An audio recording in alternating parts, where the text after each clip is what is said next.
Man, lake days were the best when I was young. The mist cascading over me from the water, the breeze cooling me off on a hot day during a boat ride. I loved every second of it. And the water sports. I mean, those were always a blast. Skiing, wakeboarding, kneeboarding. Well, I watched all those. But how about tubing? That's the one my best friend and I tried. And to say it was an experience, well, that's an understatement. A 6'2", 350-pound teenager that didn't like getting wet, and me, a skinny klutz who wasn't the best at extreme sports. That's a tale I'm going to tell today on Bill Roseberry Stories. The day my late best friend Jason Reedy and I got on a rubber donut in the middle of a lake and held on for dear life. Let's see how that plays out. I'm Bill Roseberry. Welcome to my channel, and enjoy this original fact or fiction feature from my storytelling series that offers plenty of Gen X nostalgia and serves it up on the regular. It was humid and I was sweaty, but I was stoked. We were going tubing. How Reedy had been persuaded to explore this experience with me was baffling.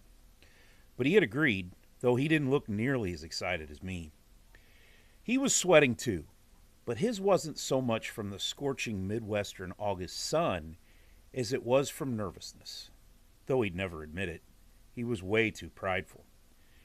We stood on the hill outside the old, white wooden cabin, awaiting the afternoon festivities. Reedy and I were about to perform on the main stage for everyone's pleasure. I looked out over the tranquility of Gillespie Lake. The sun shined down on it, giving the water a glassy finish, while a slight breeze sent peaceful ripples moving through the cove. Man, we loved this place. It's 1994. I just graduated high school a couple months ago. I don't have a job, and I have my whole life in front of me to worry about. But right now, I'm in paradise. For our friends and their families, hanging out at the quaint lake was a common occurrence. For Reedy and I, this summer was our first taste of it, and we couldn't get enough. You could probably smell it on us. We'd stay for a week at a time, and a quick dunk or a swim in the lake was our closest encounter to a shower. The wooden cabin sat on a small lot on a hill in the last cove on the lake. A small dock housed the bigger boats, while various john boats were run ashore along the bank. A picnic table sat near the cabin, and in the middle of the lot was the gathering area where bonfires blazed at night. Lawn chairs were always arranged in a circle, and during the day you might find the occasional empty beer can or cigarette butt lying around, evidence of the previous night's debauchery. Most of the time, the wives and kids did a good job of cleaning up the mess. A plethora of coolers lined the outside wall of the cabin. Some were filled with soda, but most were stuffed with cheap canned beer. As the underage members of the party, Reedy, myself, and the other teenagers, would sneak what we could out of those coolers at night to enjoy our own bit of fun somewhere on the lake, far away from the adults. Bang! The slam of the cabin's wooden door startled me. The damn thing was always loud as hell. It was part of our upcoming audience, heading down to the boat, anticipating Reedy and I's matinee performance. "Are you ready to do this?" I asked. I turned to see the serious expression fixed on Reedy's face. "You're going first," he responded. I know, I said. I reached out, smacked one of his hanging bare man boobs, and ran down the hill. "Dude," he yelled, "cut that shit out." He slowly lumbered down behind me. Standing over 6 feet tall and weighing more than 350 pounds, he didn't get in a hurry for much, and there was seldom reason for him to rush. John's dad was in the boat already, taking stock. He counted life jackets, checked the air in the tube, and tested the strength of the tow rope. "What's up, Reedy?" little Jake said. He leaned against Reedy, resting his hand under the big man's overlapping belly, peering up at him. As a cute 8-year-old kid with an adorable little drawl, Jake was the only one who could get away with a move like that and not get cussed or smacked. The little boy and the hulking teenager had formed an intense bond at the beginning of the summer, and it was adored by everyone. "You going tubing?"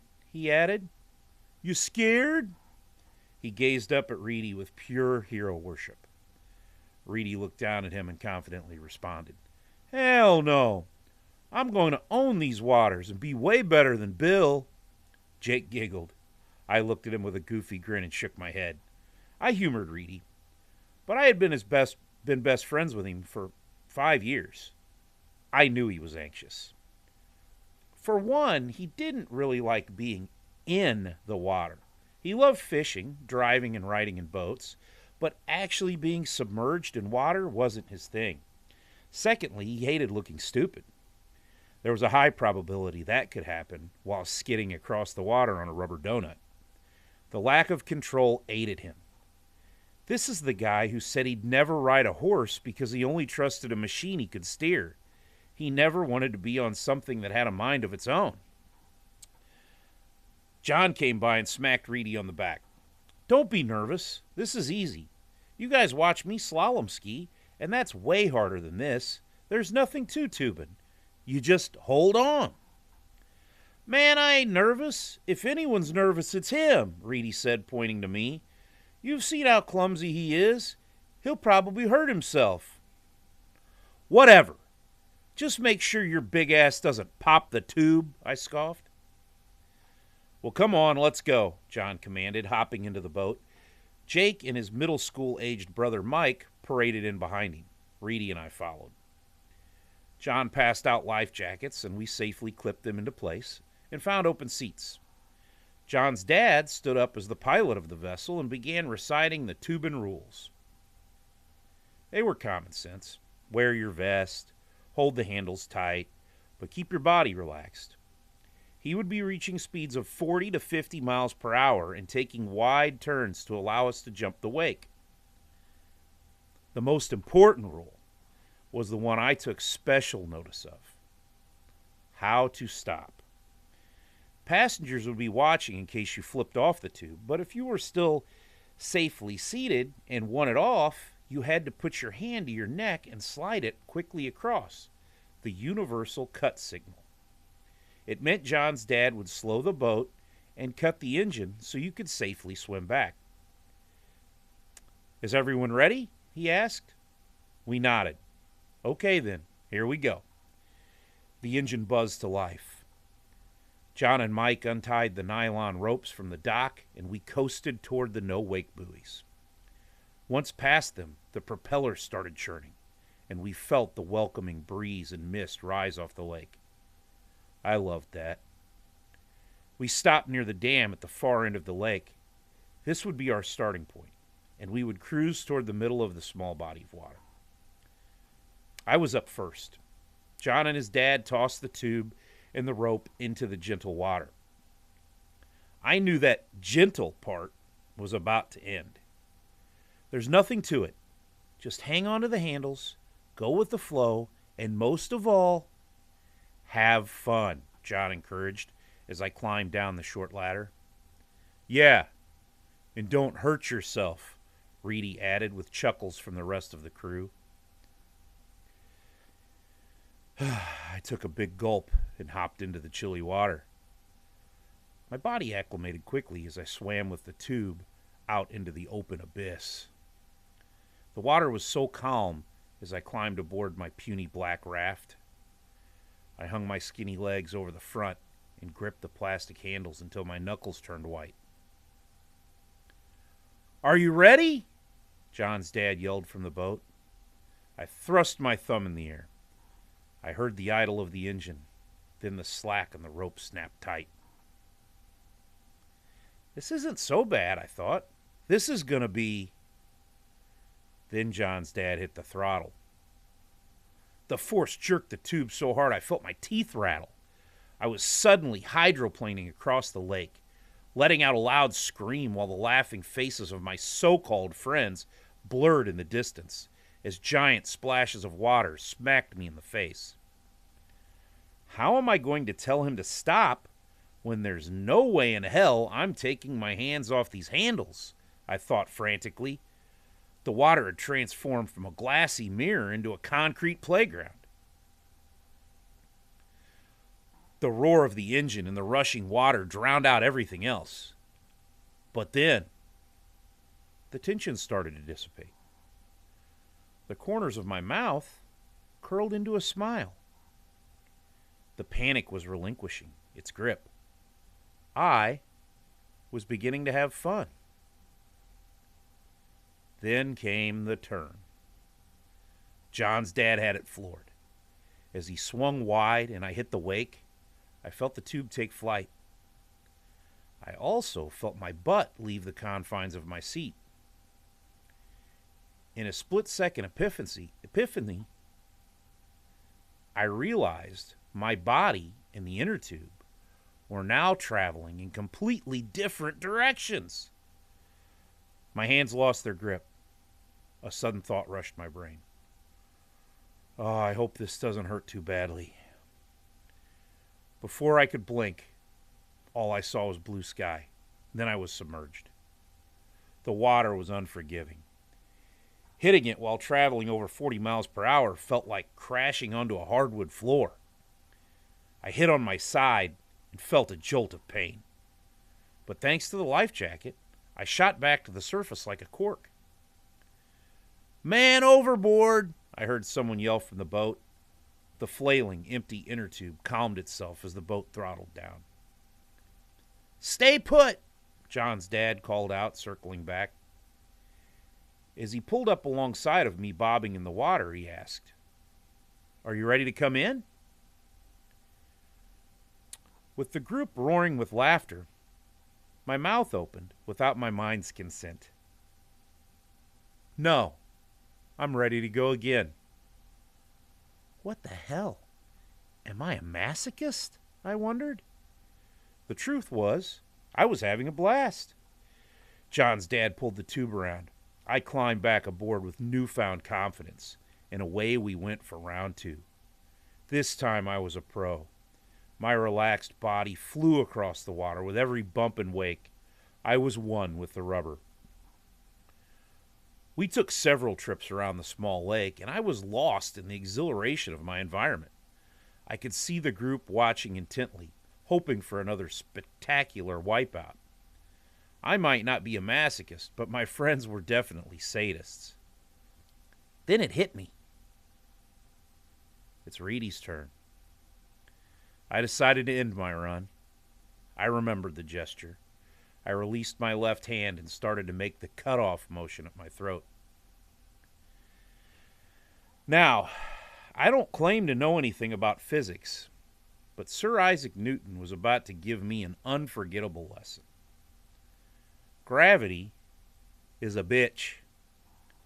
Moronically, as I raised my hand to put it to my throat, I also sat up, shifting my entire weight forward. Going 40 plus miles per hour on a rubber pillow of air and changing your momentum that quickly doesn't work out so well. I flipped forward, head first into the water. I was upside down with my feet pointing at the sun. When I bobbed back up, I was met with bursting laughter. Even John's dad was hysterical. But it was Reedy's big-bellied laugh that led the pack. His whole body was shaking, his mouth open, and he was wiping tears from his eyes.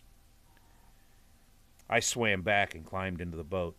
Reedy was still gasping for air.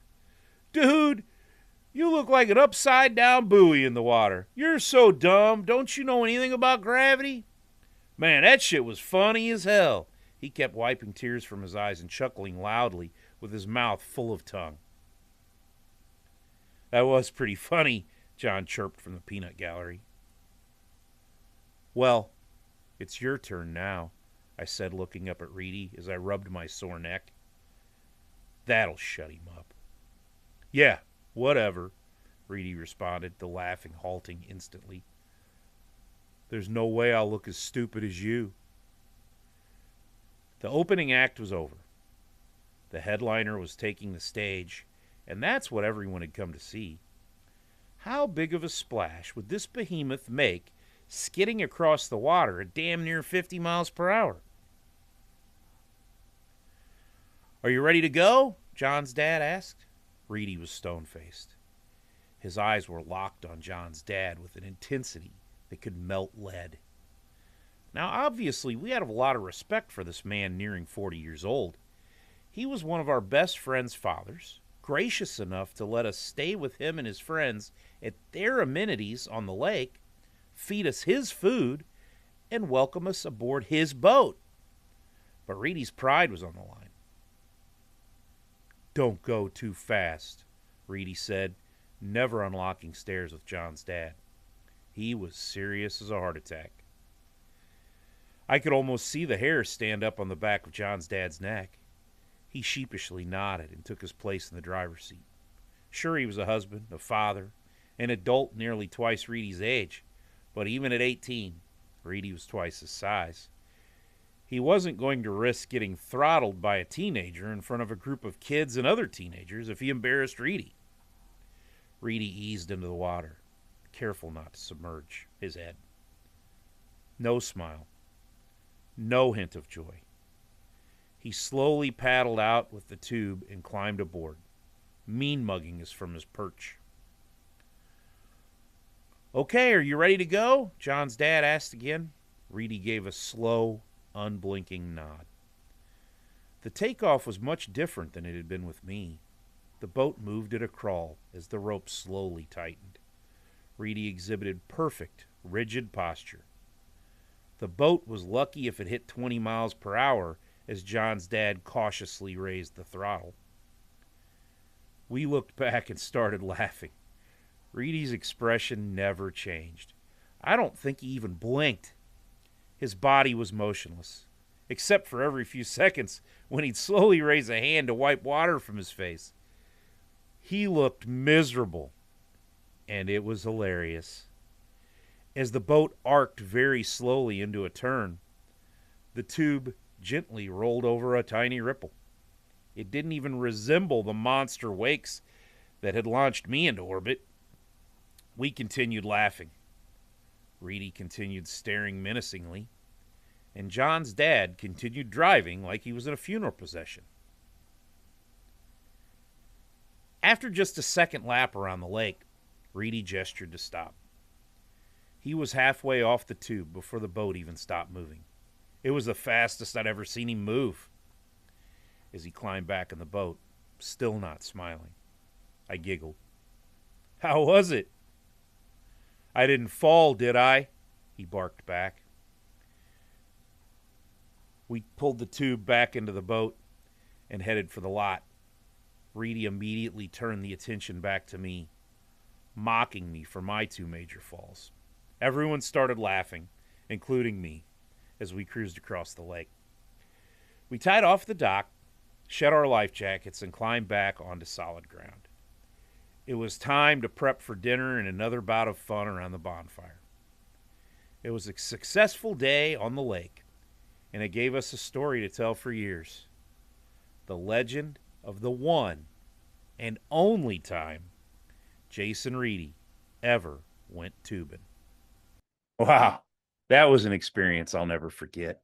I could feel myself hitting that concrete water while I was writing this story. I could also picture Reedy's face vividly and laughed out loud thinking about it. If you like this crazy tale, click like and subscribe and be back here on Bill Roseberry Stories next week for my next story of original content. Also, join the waiting list to be one of the firsts to get my upcoming debut fiction suspense novel, A Matter of Life and Death. See what happens when four boys come across an abandoned house in the woods and find $8 million. Why is the house abandoned? Where did the money come from? Twists and turns lead you down a winding, dark country road to an unforgettable ending. Best of all, two of the main characters are based on Reedy and I, with the fiction anchored in our childhoods and lives. I'll see you next week with another fact or fiction feature right here at Bill Roseberry Stories.